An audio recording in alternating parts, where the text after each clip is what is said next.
You ask Tiger to solve. This deals with linear equations with one unknown. The final result is x equals -3. Let's solve it step by step. Simplify the expression. Expand the parentheses.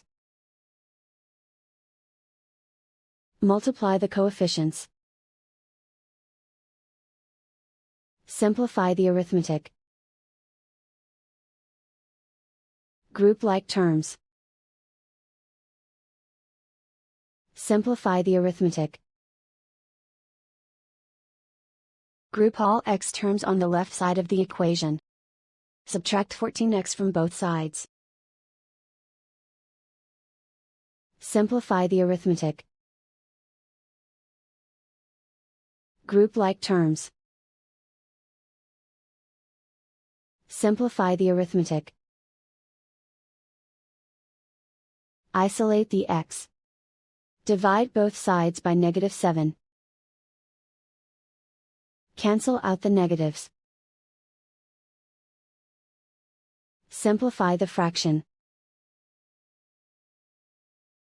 Move the negative sign from the denominator to the numerator.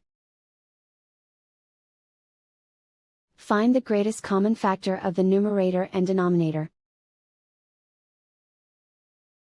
Factor out and cancel the greatest common factor.